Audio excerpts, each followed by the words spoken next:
What's good? What's popping? Welcome to another episode of that deep, deep shit where we connect the dots. And on today's episode, we're going to tap into our spirit animals.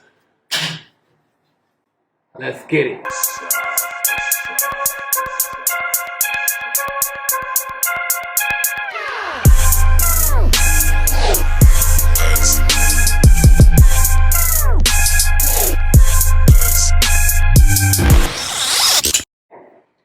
Okay, so when it comes down to spirit animals, well, what is a spirit animal? A spirit animal is an animal characteristic or an animal energy source that your soul has the potential to use.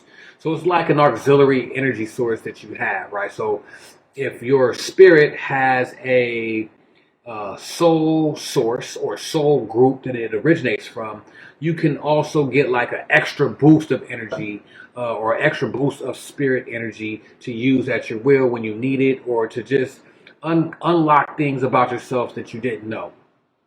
So, just like how your soul or our soul is encapsulated in this flesh suit, right? This physical suit can also benefit from the animal energy characteristics that we call spirit animals as well. Because just like how you have anything in the physical form or in the physical existence has a spiritual origin, same thing with the spirit animal, right? Same thing with the spirit animal.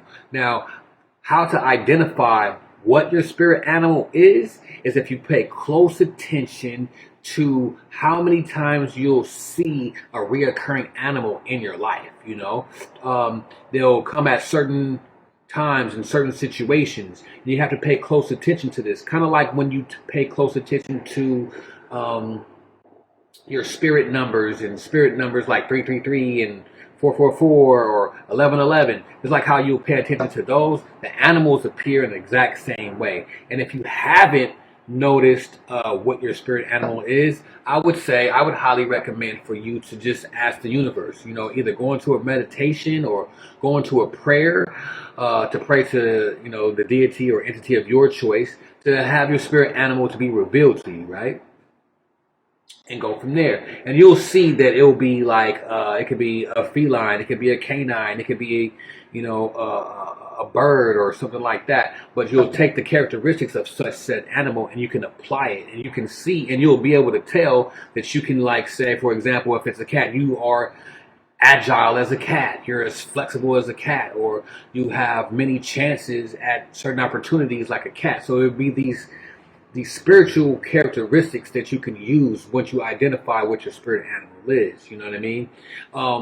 One important thing to know is that your animal does not necessarily stay the same throughout your whole lifespan. It can change midway through your life, and you can have a whole different animal. It can change towards the end of your life. You can have another animal. So you're not necessarily stuck with the same spirit animal through your whole existence. In fact, you can almost have different spirit animals at the same time, but you just have to pay very, very close attention to this, because they'll come, like I said, at certain situations, at certain instances. But here's the thing to be very aware of is this: that there's a difference between a spirit animal and an animal guide. Okay, like I said, a spirit animal will reoccur, will just always pop up. It's always popping up, reoccur. But sometimes an animal guide will just lead you to a certain place that you're supposed to. It's like, so a lot of times in Native American folklore or other cultures, when they delve into this, it will be like, follow the crow, or the owl led me to a certain place. I followed the owl, or a stray dog was whimpering and I tried to save it, but it led me to a bag full of money or something like that. You know what I'm saying? So you'll find these guide animals as well. But just like how I was mentioning before, how you can have multiple animals, throughout your life or at one time. The Native Americans actually, and other cultures do this too, but actually make shrines to this fact, and they're called totems. spirit totems or totem poles, and they'll usually carved out of wood or some material like that, and they always are in shapes of different animals. Like it may be a turtle at the bottom, and then a wolf on top of that, and then maybe an owl on top of that, and the wings at the top. Usually it kind of goes in that order like that, especially when you're dealing with bird animals at the top, because it's more of a sign or a sigil um, of freedom or the freeing of the mind, because birds have this freedom-esque attribute to them and so on and so forth. But just like I was saying, you got to look at the characteristics of whatever your spirit animal is, and then you'll start to see that you have some of those same characteristics. Now, for the most part, people do tend to have very similar spirit animals, depending on their culture and location geographically. So say for example, like a lot of people spend a lot of times with dogs. A lot of people are dog lovers. So a dog may very well be your spirit animal. Very well be your spirit animal. But that's not to say that the dog is going to stay your spirit animal. And that's very interesting when you bring that up, because it's so common. It's so common, but most of us do have dog-like characteristics if you actually think about it, right? You know what I'm saying? Or cat-like characteristics, or you know what I'm saying, if you actually think about it. And there's nothing wrong if you like snakes and lizards and stuff like that, because these animals also have characteristics, positive and negative. You know what I'm saying? So we're not going to get into the specifics of all that, but it's true. So, one thing that I failed to mention is about shadow animals, right? So, shadow animals. Shadow animals tend to be animals that you have a fear of, right? So they kind of act in the same role or capacity as an animal guide, but it's the reason why they have fear that's attached to them. And the reason why they have that is because for whatever reason that your spirit or soul has this fear of this animal, it's there to overcome that fear, to unlock an aspect about your spirit that you don't know. So just like most things that you're afraid of, not just animals, just things in general. It may be a fear of heights. It may be a fear of death.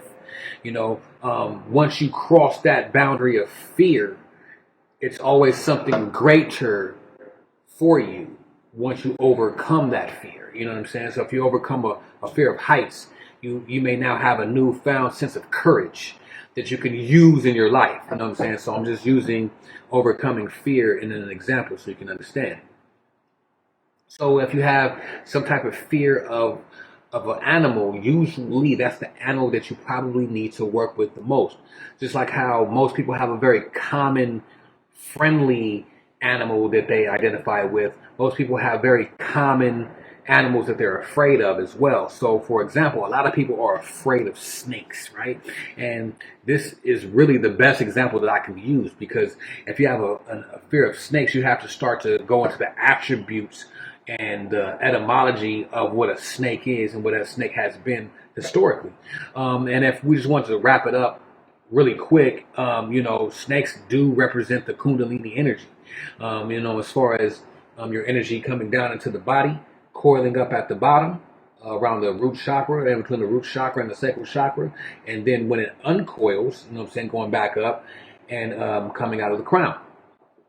Most people are afraid of the snake or the serpent because their energy is still wound up down here in their lower chakras. You know what I'm saying? So, highly possible coming over that fear can help actually have a Kundalini rising type of experience. You know what I'm saying? I'm just saying, for example. So usually overcoming your fear of certain animals can add spirit animals to your totem. You see what I'm saying? So overcoming the fear of animals can add spirit animals to your totem, man. So this is a very, very interesting subject to look into. I'm just being very, very, very brief about the subject because I'm looking into more of Native American culture and folklore and spirituality right now. So I always had an infatuation with spirit animals, and I started to get some downloads about them and started to get a little bit more information revealed to me about them. And so I'm just sharing it with you guys. So if you like this video, please like, comment, subscribe. Log on to newmysteryschool.com, book a study session, reach out, donate. Every dollar counts. Every penny counts. For real. And man, I'll reach out to y'all in the next video. Peace.